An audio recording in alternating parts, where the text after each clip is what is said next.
Hi there, I'm Lena Anani, and you're listening to She Wrote a Book, where I interview amazing women from all over the world who also happen to be published authors. I created this show to educate, entertain, and inspire you to be the voice you want to hear in the world. Did you know this episode comes with a free gift? It's a webinar for aspiring authors who want to learn my insider secrets on writing and publishing books. You can access this free training instantly at SheWroteABook.com/bonus. Now let's get started.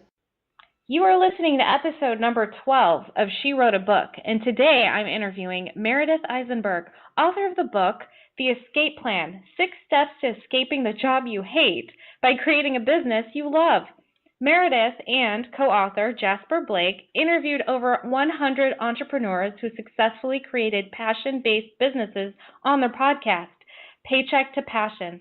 They noticed some common threads in the stories, which they share in the book. Meredith Eisenberg has been helping entrepreneurs create thriving businesses online for the past 8 years. She is an online marketing expert and the co-founder of the Time Traders Club, a business-oriented time and skills trading network. Again, her book is called The Escape Plan, 6 Steps to Escaping the Job You Hate by Creating a Business You Love. You can find the link to purchase her book in our show notes for this episode at SheWroteABook.com/12. So, Meredith, it's such a pleasure to have you as a guest today. I guess I kind of understand why you wrote this book, but I mean, how did you get into this? Like, what made you want to put it all together in a book and get the word out? Well, basically, I feel like our economy is really changing really fast, and people are being sorted into 2 camps. Those people who are creating amazing businesses based on their passion, and they're really in control of their own destiny. And then sort of everybody else, where you find out that, working conditions are getting worse and worse for people, and people are getting paid less and really taken advantage of in a lot of ways. And I thought, I think I can help some people figure out how to do this, because I've been online for the past 8 years, and I've been helping people do this.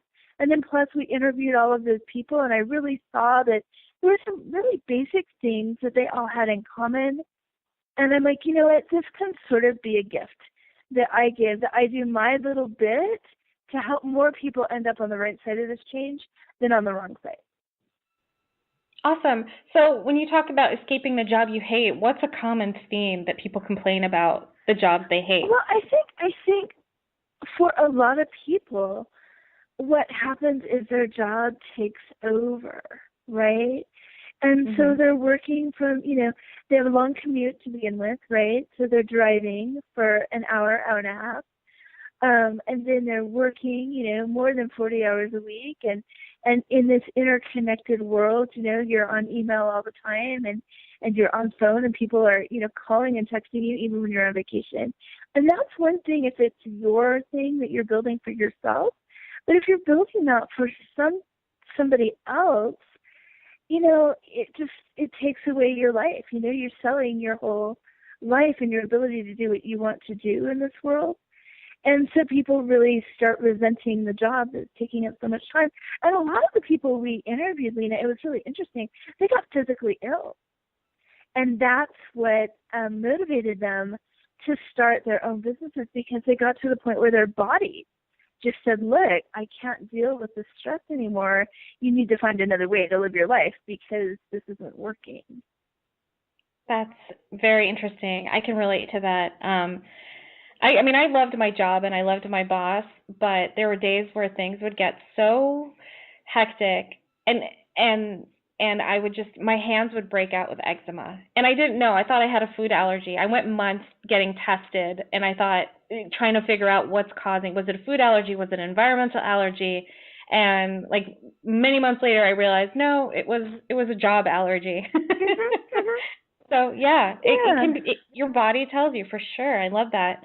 So what does a business you love look like? Well, so a business you love, and this also, you can also apply this a little bit if you, are lucky enough to have a job where you can sort of have your own business within your job. Some people have jobs that are very independent like that. But generally, a business you love is, everybody, I believe, has a gift. And there's something that you're meant to do and something that you do almost better than anybody else, and that's how you're meant to help people.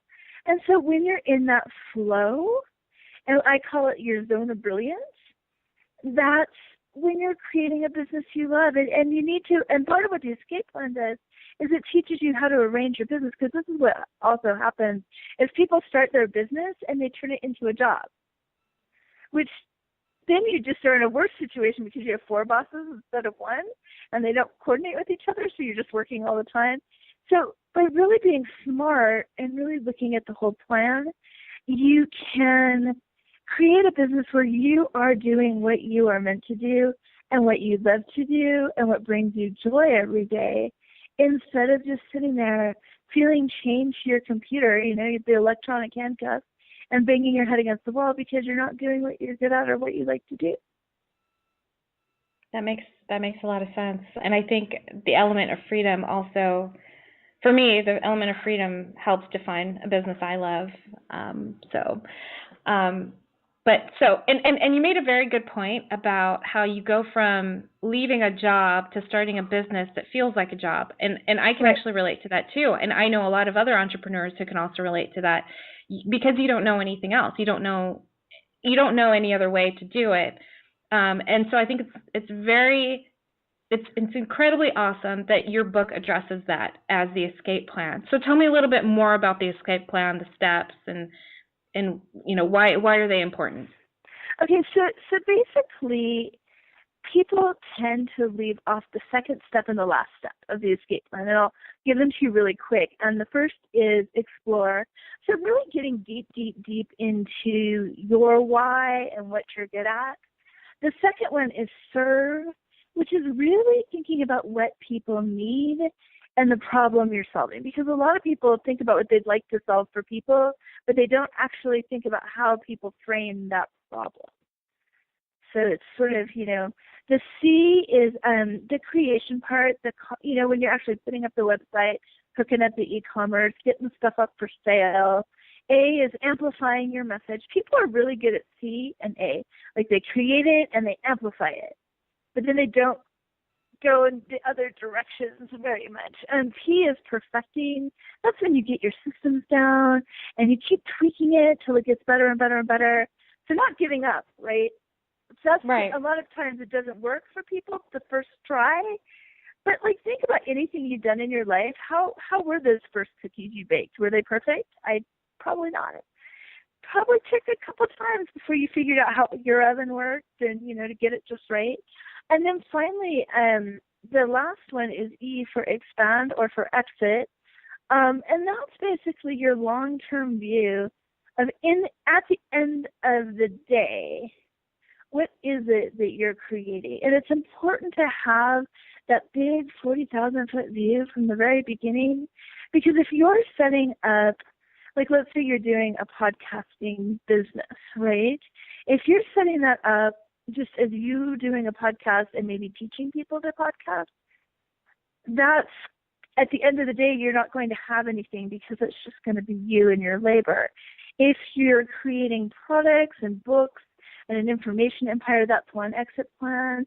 If you'd be teaching people how to teach other people to podcast, that's a totally different exit plan, equally as valid. All would start in the same place. Another thing you could do is build up your podcast so you can get sponsorships and advertising. But then how are you going to fill that in so that you can take a vacation and your business still goes on without you? And then you can sell it to somebody. So you need to have that end in mind in the beginning. And a lot of people don't. They're just, understandably interested in, how can I make money today? How can I meet my goals for, getting traffic to my site and getting conversions and getting subscribers? But you really need to look at the end of the path, because the end of the path is going to really determine the right beginning for you. And a lot of our guests kind of said that. They're like, I wish I had known where I was going before I started, because I would have done it a little differently. And do you think it's easy to discover where you're going? I think at the start. Well, you need to sort of guess at it, but it's okay. You sort of think, okay, I think it makes the most sense for my business to go in this direction. Mm-hmm. So you sort of set your sights on the banks of the river over there, and then where you actually put your foot is like the next stone. So you put your foot on the next stone, you sort of see, and then another stone will appear. You put your foot there, and then something else will appear. And you may actually end up somewhere else, but at least you're making decisions based on a goal rather than making decisions based on whatever little shiny object comes in your field of vision. You know. Perfectly said. Perfectly said. I love that. Great. And I love that you talked a little bit about the podcast. So how did your podcast play a factor in getting your book done? Well, it was huge because a lot of the book is the stories of the people we interviewed. So about half are their stories and their lessons learned. So that was a good head start, and also really clued us into how easy it is to create content by speaking it and by filming it. So when we created our book, we actually answered all of our questions and talked about each of the 6 steps on video, and then we had all of that transcribed. And then there was a big rewriting process to make it sound like a book versus someone speaking. And plus, my business partner is from the UK, so we had to do a little bit of language neutralization, I guess, to make it sound like one person wrote it instead of 2, because our styles are so different, right? Yeah. But still, it gave us a huge head start on the content because we could just talk about the different topics. And then the book was done, and then we have the videos available as a bonus for people who buy the book. They can go watch it or listen to them if they'd like to. So we've, in one fell swoop, created this huge multimedia thing by just recording first. And we learned that by having an audio, and we also had a video podcast together with our audio for a while. So that's perfect. It sounds like the perfect example of you guys walking your talk. Yep. That's awesome. So you mentioned the co-writing experience. Can you tell me a little bit more about that? Co-working or co-writing? I didn't hear you. Oh, sorry. Co-writing, co-authoring the book. Yeah. What was that like? It was great in that in the first part when we were having the conversations, it was a little harder actually later because our writing styles are different. And so he's actually a very academic writer and British, and it sounded very different. I came up through public information and PR, so how I write is different. And we finally ended up having an editor that could marry the two together. That's incredible. How did you find this editor? It was actually a friend of Jasper's who lives in New Mexico. We live in New Mexico, and she lives about 3 hours away, and he knew her from some work that he had done with her in the past, and so we just used her, which was good because we were worried really about finding an editor. And as I said, the stone kind of appears when you're about ready to put your foot down in the water. She appeared and was amazing for us. Perfect. Well, I'm glad that happened. So what do you love most about being an author? It was so cool because our book got ready right before a conference, right? And so it was awesome to have the feel of the book in my hands, like the hard copy, like here's the paperback of my book. It's an actual book, and there's my name. And it was cool to show that to people because it just gives you so much more authority and credibility. I've been blogging for 8 years. I've been in this space for a long time. But having the book just really helped people to appreciate my expertise more. I agree. I definitely love that feeling every time. So that's awesome. Meredith, thank you so much for being our special guest today. We will have a link to your book in the show notes for this episode, and our listeners can find that at SheWroteABook.com/12 to learn more about our author and her lovely book. So thanks again, Meredith. It's been a pleasure. Great. Thank you. Thank you for listening to She Wrote a Book. If you enjoyed this episode, then subscribe now so you can automatically get access to all new episodes, and feel free to share your inspired thoughts with us in the comments too. I'd love to hear from you. Are you ready to write your own book? Get started now with my quick and concise webinars so you can learn my insider secrets on writing and publishing your own book. Claim your free gift now at SheWroteABook.com/bonus. Until then, may you always feel good and make magic. Feel good, make magic now. Lena, Anani will show you how. Ignite that wisdom inside of you and show the world what you do. To publish, write, and promote, learn the best way to go. Oh,